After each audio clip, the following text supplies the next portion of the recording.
Have you ever heard of the Great Chicago Fire of 1871? It was a massive disaster that burned for 3 days, leveling a huge part of the city. For a long time, the story everyone knew was that it all started with a cow kicking over a lantern in a barn. But what if I told you that the real story might be a lot more complex? That the true culprit wasn't a clumsy animal, but something hidden inside the walls of the city itself?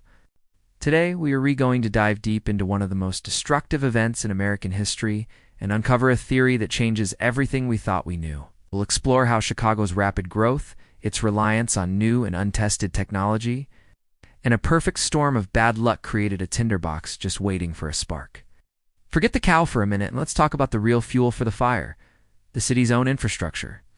In the mid-19th century, Chicago was the fastest-growing city in the world. It was a chaotic, bustling hub of industry and innovation.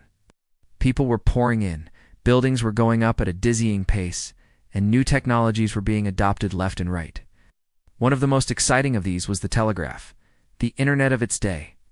Wires were being strung up all over the city, connecting businesses, fire departments, and news outlets. It was a symbol of progress, a sign that Chicago was a city of the future. But this race to modernize had a dark side. Most of Chicago was built from wood. Wooden buildings, wooden sidewalks, even wooden streets paved with pine blocks. The city was basically one giant pile of kindling. To make matters worse, the summer of 1871 had been incredibly dry. Barely any rain had fallen for months. The whole city was bone dry and brittle. Now let's go back to those telegraph wires. In the 1870s, electrical wiring was a brand new science. There were no safety standards, no building codes, no expert electricians. Wires were often poorly insulated with materials like gutta percha, a type of tree sap that could easily crack and wear away, especially when exposed to the elements. These wires were strung haphazardly across rooftops and tacked onto the sides of wooden buildings. They ran close to flammable materials and were often a tangled, disorganized mess. Think about it, bare or poorly insulated electrical wires running all over a city made of dry wood. It was a disaster waiting to happen. The official story, the one with Mrs. O'Leary's cow, has been popular for over a century. It's a simple, memorable tale. The story goes that on the night of October 8th, Catherine O'Leary was in her barn when one of her cows knocked over a lit lantern, igniting the hay and starting the fire. But this story has some serious holes. For one, Mrs. O'Leary swore until her dying day that she and her cow were innocent, and there were no actual eyewitnesses to the event. A reporter later admitted he made up the cow part to make the story more colorful. So if it wasn't the cow, what was it? This brings us to a compelling alternative theory. One that points the finger directly at those newfangled electrical wires. On the very night the fire began, a massive aurora borealis, the northern lights, was visible across the northern hemisphere.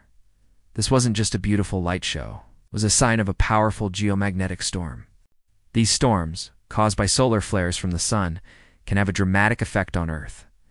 They can induce powerful electrical currents in long conductors on the ground like telegraph lines. Imagine these intense, unpredictable electrical surges flowing through Chicago's already primitive and faulty wiring system. Telegraph operators across the country reported strange phenomena that night. Some said their equipment was sparking and even catching fire, all on its own, without any power from their batteries. One operator in Boston reported that the atmospheric electricity was so strong he could send and receive messages for 2 hours using only the power from the sky. Now, let's connect this back to Chicago. The fire is believed to have started in or near the O'Leary barn on DeCoven Street, Dubai. But what else was near that barn? Telegraph lines. It's entirely plausible that the geomagnetic storm caused a surge in a nearby wire. A spark could have jumped from a poorly insulated line to the dry wooden roof of the barn or a nearby shed. Or a wire could have overheated and ignited the wood it was attached to. All it would have taken was one tiny spark in that incredibly flammable environment. Once the fire started, it spread with terrifying speed. A strong wind from the southwest fanned the flames, pushing the fire towards the heart of the city. The fire department, which was already exhausted from fighting a large fire the day before, was sent to the wrong location at first due to a communication error possibly also related to the struggling telegraph system. By the time they reached the real fire, it was already an uncontrollable inferno.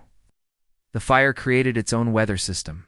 The intense heat generated a fire whirl, a tornado of fire, that threw embers and burning debris far ahead of the main blaze, starting new fires all over the city. It jumped the Chicago River, something everyone thought was impossible. The city's fireproof buildings, made of stone and iron, weren't fireproof at all. The heat was so intense, it cracked the stone and melted the iron, causing the buildings to collapse from the inside out. The Great Chicago Fire was a perfect storm of factors: a city built of wood, a historic drought, a powerful wind, and a delayed emergency response. But the initial spark, the trigger for it all, may very well have come not from a lantern on the floor, but from a surge of electricity from the sky. This theory isn't just wild speculation. It's supported by scientific understanding of geomagnetic storms and historical accounts from telegraph operators on that fateful night. While we can never know for certain what started the Great Chicago Fire, the evidence suggests that the city's rush to embrace new technology without understanding its dangers played a critical role. Chicago's ambition, its desire to be a modern metropolis, may have literally set the stage for its own destruction.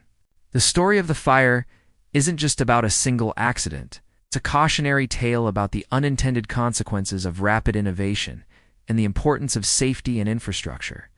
The fire finally burned itself out after 3 days, largely because it reached the natural barrier of Lake Michigan and rain finally began to fall. The devastation was almost total. An area of about 3.5 square miles was destroyed. 100,000 people were left homeless. The official death toll was around 300, but the true number is likely much higher, as many victims were never identified. But the story of Chicago doesn't end there. In an incredible display of resilience, the city began to rebuild almost immediately, and this time they learned from their mistakes. The new Chicago was built with stricter fire codes, using materials like brick, stone, and steel. The disaster spurred a revolution in urban planning and fire safety that influenced cities all over the world. In a way, the modern American city, with its skyscrapers and safety regulations, was born from the ashes of old Chicago. So, the next time you hear the story of Mrs. O'Leary's cow, remember there's likely more to it. The Great Chicago Fire is a powerful reminder that history is often more complex and fascinating than the simple stories we retold. It teaches us about the delicate balance between progress and precaution, and how even the most brilliant innovations can have hidden dangers. The truth is, the inferno of 1871 may have been ignited not by a simple farm animal, but by a cosmic event, and the very wires that were meant to connect the city to the future. Thank you so much for joining me on this deep dive into one of history's greatest mysteries. What do you think started the fire? And if you enjoyed this video, don't forget to like, subscribe, and hit that notification bell so you don't miss our next historical investigation. See you next time.